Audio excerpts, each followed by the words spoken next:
inscrit sur la liste du patrimoine mondial de l'UNESCO, l'axe central de Beijing est un témoin de l'histoire de la capitale chinoise.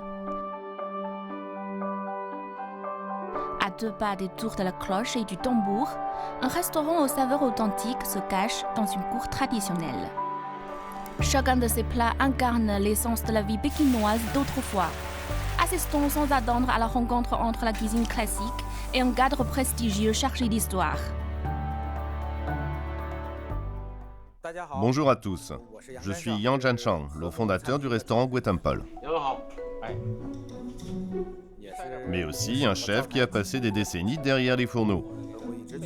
Je pense toujours qu'un bon plat ne peut exister sans de bons ingrédients, et encore moins sans une atmosphère authentique.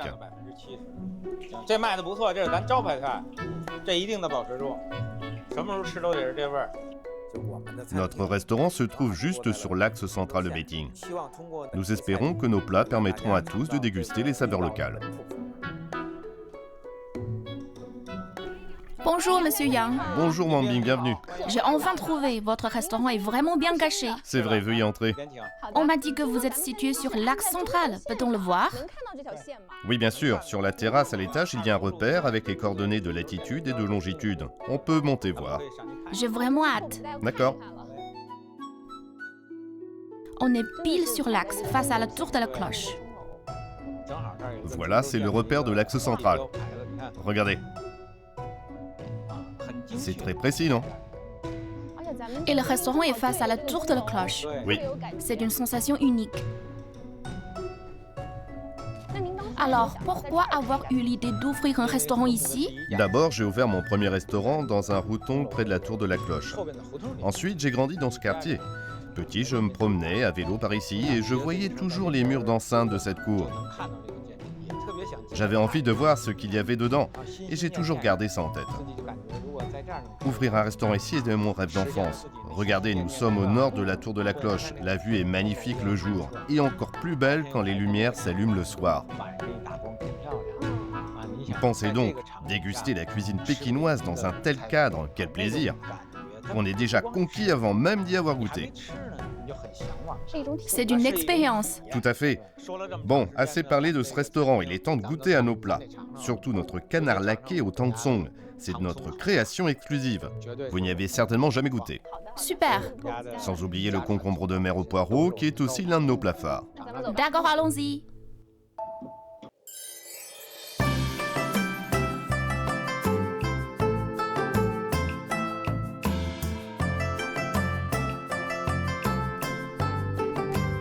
Voici notre plat signature, le canard laqué de Beijing. Et l'ajout du tangsong est une première dans la capitale. Vous devez absolument goûter. C'est la première fois que je vois du tangsong. C'est une spécialité de la région de Chaoshan inscrite sur la liste du patrimoine culturel immatériel. Regardez. Oh, il a une texture alvéolée. Oui, c'est très fin, croustillant, fondant en bouche et pas collant aux dents. Allez, goûtez d'abord un morceau. D'accord. Vous entendez un bruit craquant, non? Ça fond vraiment en bouche. Avec une légère saveur sucrée. Et ça ne colle pas aux dents.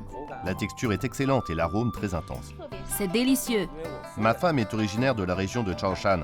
Chaque année, quand on rentre chez elle pour les fêtes, j'adore flâner dans le coin pour découvrir de bons plats. C'est ainsi que j'ai trouvé le tangsong enroulé dans une crêpe. J'ai goûté, c'était excellent. Je trouvais ça très intéressant parce qu'on n'en trouve pas à Beijing. Alors j'ai réfléchi longtemps à la façon de combiner le tangsong avec des spécialités pékinoises. Et j'ai eu l'idée de l'associer au canard laqué, avec des copeaux de cacahuètes et du sésame, le tout enroulé dans une feuille de riz gluant. Allez, goûtez. D'accord. Quand c'est bien enroulé, il faut manger.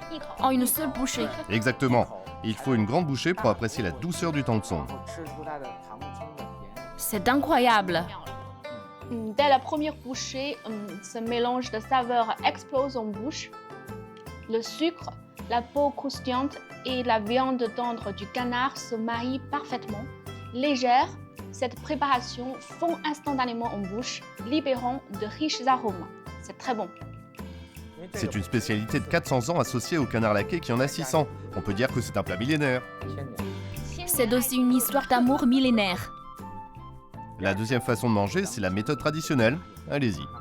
Ça, je connais. On trempe le canard dans la sauce soja sucrée. On ajoute du concombre et du poireau frais.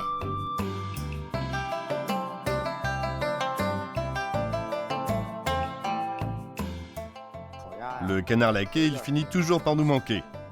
Sa saveur irrésistible transmise à travers les siècles en fait un classique.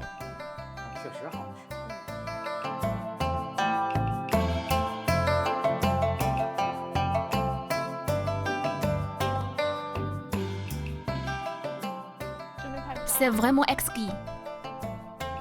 C'est intemporel.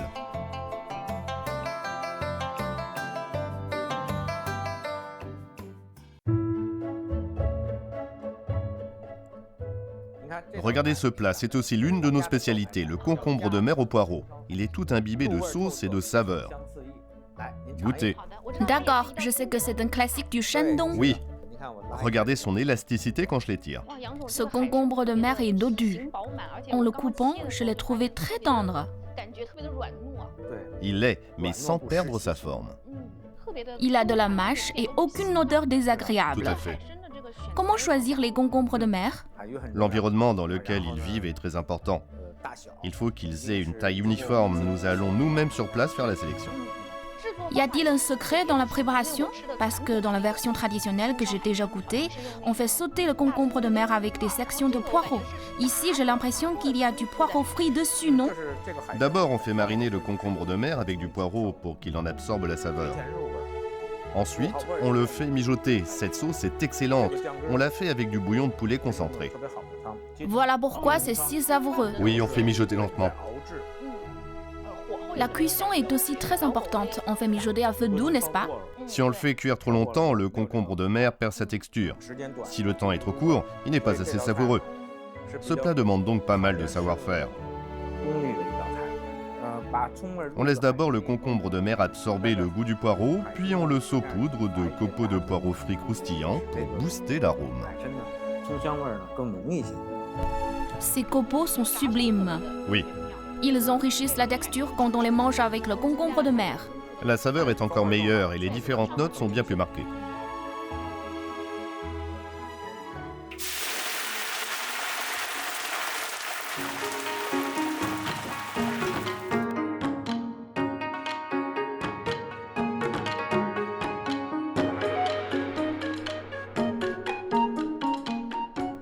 Ce plat est très caractéristique. Il s'appelle Chol Sam Free du palais impérial et vient des cuisines de la cité interdite. Nous l'avons récemment reconstitué. La légende dit que l'impératrice Ceci aimait beaucoup les légumes verts, mais les chefs de la cuisine impériale ne les préparaient que sautés, donc elle en était lassée. Un des chefs, très malin, a eu l'idée de créer ce plat qu'on appelle Chol Sam Free. Quelles sont ses particularités? Les feuilles sont croustillantes et les tiges douces et juteuses. Le Chol Sam, qui vient du Yunnan, est arrosé d'une sauce secrète maison. Après la cuisson, le légume révèle tous ses arômes. On sent tout de suite cette odeur unique. C'est un plat dont on ne se lasse jamais. Nos clients l'adorent. C'est vraiment bon. Après avoir dégusté du canard laqué et du concombre de mer, c'est parfait pour rafraîchir le palais. Vous entendez? Les feuilles sont croustillantes, on distingue deux textures différentes. Comment fait-on pour que les feuilles soient aussi croustillantes? C'est la cuisson éclair à haute température qui fait tout, voilà le secret. Grâce au savoir-faire du chef, un simple légume se transforme en un plat mémorable.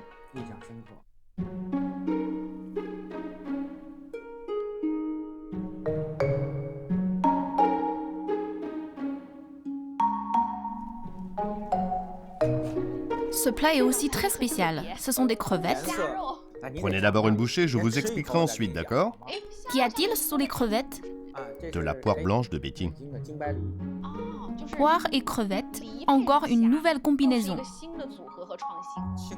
Yuan Mei, poète et gourmet du XVIIIe siècle, a décrit dans son livre Recettes du jardin du contentement un plat de poulet sauté avec des poires. Du coup, pour ce plat, on a remplacé le poulet par des crevettes. Goûtez, elles sont Croustillantes à l'extérieur et tendres à l'intérieur. Elles sont douces et parfumées avec une petite touche sucrée en bouche. Cette saveur vient du fruit de la passion qu'on a ajouté. C'est un arôme naturel. Ça explique ce goût fruité. Le fruit de la passion, la poire et le zeste de citron râpé créent cette légère note acidulée. Et il y a au total 3 arômes fruités distincts.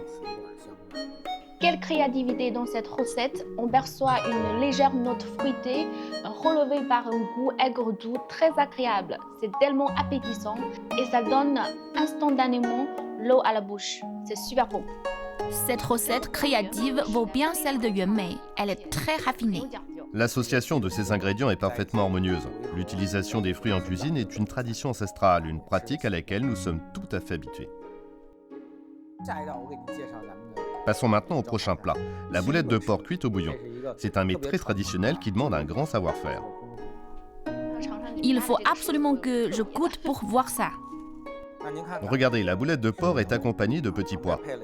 Elle est cuite dans un bouillon clair de poulet, contrairement à la version traditionnelle, qui utilise le bouillon issu de la cuisson de la boulette elle-même.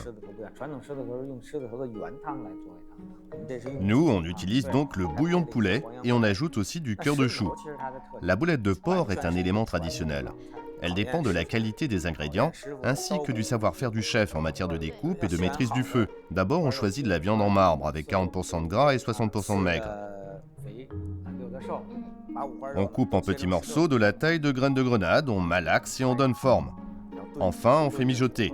Comment savoir si une boulette est cuite à point? En bouche, la viande fond, l'arôme s'épanouit et la châtaigne d'eau est croquante. Une texture granuleuse. Et le bouillon de poulet renforce la saveur.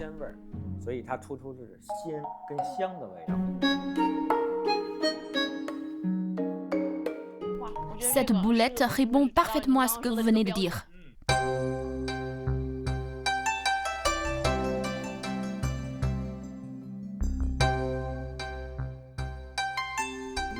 Cet endroit était autrefois un temple taoïste. Le temple Hong'en. C'est pourquoi ce plat s'appelle le taoïste saute par-dessus le mur. Je connais le Bouddha saute par-dessus le mur. Alors quelle est la différence entre ces deux plats? Goûtez. D'accord. Je suppose qu'il y a aussi une grande richesse d'ingrédients. Oui. Vous voyez, dès qu'on soulève le couvercle, l'arôme s'échappe. C'est celui des ingrédients séchés. Ormeaux, concombre de mer, tendon de bœuf, vessie natatoire de poisson et champignons.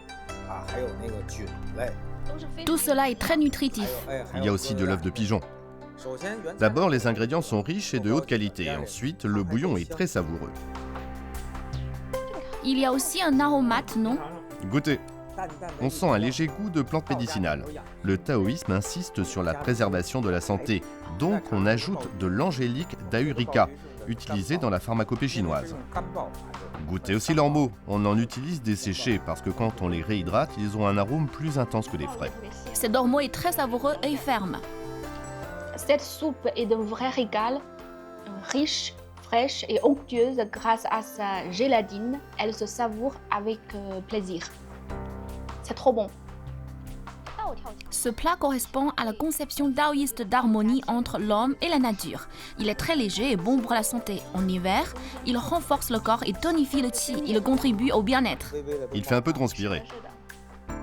Votre restaurant se situe donc sur l'axe central. Il propose des saveurs uniques, mais fait aussi partie de la vie du quartier. Qu'espérez-vous pour votre établissement dans les 20 prochaines années ou plus? En tant que restaurant emblématique de la culture alimentaire locale, Gui Temple espère être toujours là pour promouvoir la cuisine pékinoise. J'espère aussi que vous proposerez le plus longtemps possible de merveilleux plats. Merci beaucoup. Merci à tous. Le temps passe très vite, notre émission touche déjà à sa fin. Merci de nous avoir suivis et nous vous donnons rendez-vous dans notre prochain numéro.